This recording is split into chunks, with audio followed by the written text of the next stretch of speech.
Indiana is fighting an epidemic. Close to 70% of people with psychological problems smoke, and they smoke a lot. Without help, people will continue to suffer and die prematurely. Indiana must improve tobacco treatments, specifically for this population.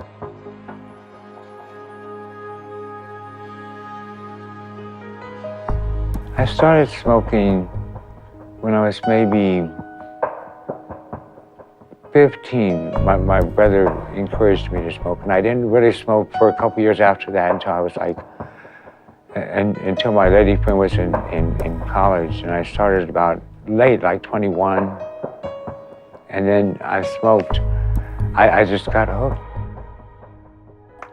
I started smoking when I was 10 years old, and we would steal them out of my grandfather's cupboard, you know. Me and my cousin would, you know. We'd snack a pack every now and then. He smoked a lot, and we grew up working in it too, you know. And now I really didn't get addicted to it until I was probably about 14. But by the time I was 14, I was smoking every day, and I did for years. I got curious about it. I think I was 11 in the 6th grade. My parents both did it, and I guess I just thought it was cool, you know, not realizing the road down ahead, you know. Tobacco use is widespread in our population. The national prevalence for people with, for example, schizophrenia is an 80% smoking rate, and that's pretty much what we see here. Tobacco use is a very big part of people that struggle with different types of mental illnesses for lots of different reasons, one of which is I think that it's been a habit for a very long time. So typically they come to us having been smokers for years and years and years, especially those that really struggle with significant, severe, and persistent mental illness. Well, we do see tobacco use as a problem. We see it as an issue that certainly has taken people's health, in some cases taken their lives. I think when you have a mental illness, especially a serious mental illness, that's obviously where the focus has to be in terms of treatment. But what we're finding is that a lot of the people, as you suggest, that have a mental health disorder also have an addiction disorder, almost always including tobacco. It's really interesting as we look in Indiana at the opioid epidemic. One of the issues that might surprise some is that almost everybody that's addicted to an opioid is also addicted to tobacco.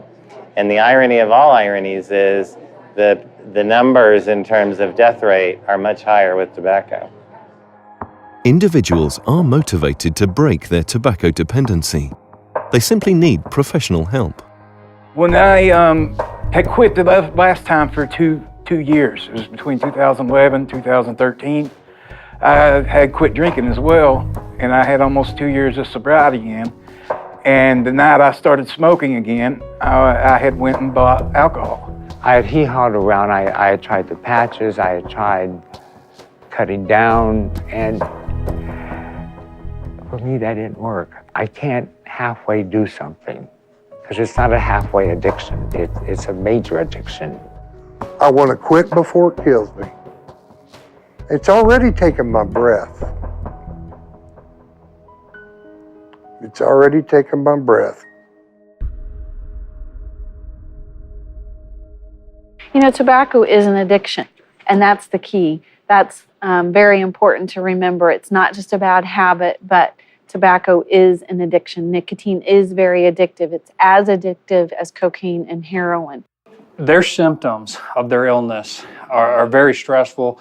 You know, schizophrenia has got a lot of negative symptoms associated with it. You know, people with depression, they struggle to get out of bed in the morning. And tobacco use can help alleviate some of those negative symptoms. And we know from our research literature that smoking does have a satisfying or a so-called palliative effect for people. It doesn't last very long. So unfortunately, that creates a chain that makes ordinary chain smoking look like child's play. Our clients die at least 25 years younger than the general population. And a lot of that is caused by the effects of smoking, be it heart disease, lung disease, everything. It affects everything. It also affects their medications. We know that the hydrocarbons in cigarette smoke rev up the enzymes in the liver that metabolize the antipsychotic medication. So they actually get a little bit of relief from the side effects of their antipsychotic medications. Unfortunately, that also decreases the effectiveness of their antipsychotic medications.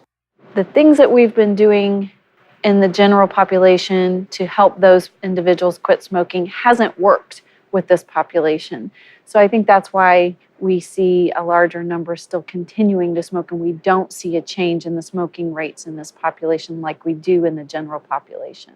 When I was in residency, I had a staff member tell me, there's a senior staff member say, you know what, schizophrenics smoke, that's the only way, that's the way of the world, nothing you can do about it. I think that is an old-fashioned way of thinking, and it is simply not true. The people who run the programs are pretty smart people. They know this is a problem. They know the statistics. We've been talking about it a long time. So I kind of come from an issue of what would motivate them to really begin to think how they implement these programs that are client-centered versus regulatory-centered. I think that to implement any type of tobacco protocols and be able to sustain that, it is a difficult thing, but it's important. There's so much help that's out there at the state, the local, even the federal level for tobacco cessation, and yet people aren't aware that there's a resource out there that can help them quit. And so by implementing and maintaining those at the local level, you can educate people and your consumers to be able to get that knowledge and take that first step to being able to live a healthier life. In our time right now, we are charged with not just taking care of the mental health of a client, but also the physical health. And so our whole goal is to treat them as a whole person. And you can't do one without the other. And smoking and tobacco use really plays a huge part in that and really negates a lot of the potentials of what we can do to be effective in their care. But I also think providers feel like it's not really their role, or maybe it's not their job, or maybe, and I think the other biggest barrier is that providers feel like their clients don't want to quit. I think the staff felt that it would impact the clients negatively if they quit. And there's a lot of myths about that if folks stop smoking, their symptoms will get worse and, that it'll be harder to treat. And that's been proven that that's not true at all. We know that people that do smoke and have a mental illness tend to have poorer outcomes and more hospitalizations and need more mental health treatment. However, if they do quit smoking, their outcomes improve quicker. And I just think it's an education thing as much as anything, to educate people. And it's the same. They need support, they need education, and just to keep working on it. Clinicians know how to help their clients. It's simple. Promote tobacco treatment, and clients will quit at a higher rate. It seems like I've tried a whole bunch of times. I did manage about a month ago to quit for 5 days in a row. I just got determined, and I was wearing the nicotine patch, and I did it for 5 days straight, and I thought, wow, you were doing good there. And then the urges took a hold of me, and I went back to it. Wasn't a very good idea. Like I said, the reason I'm doing this is not because I smoke for the fun of it. I smoke because I'm an addict. And there's no pretty way of saying I'm an addict. Even if you put lipstick on it, I'm still an addict. In most other ways, I was getting along with people. I was paying bills, doing all these things. But when it came to cigarettes, I just lost my sense. That's how powerful nicotine is. In my opinion, with all the alcohol and things that I've done in my lifetime, the hardest thing I've ever laid down has been nicotine. in the end, if I could beat what killed my dad, I would be so proud of myself. It's enough to make you want to cry. Tobacco-free environments will help staff and clients. Smoke-free policies work. I think it's really important as a leader in an organization to put the staff and their health in perspective. And what we said and what we believe in is that our staff should not have to go into facilities that are smoke infested.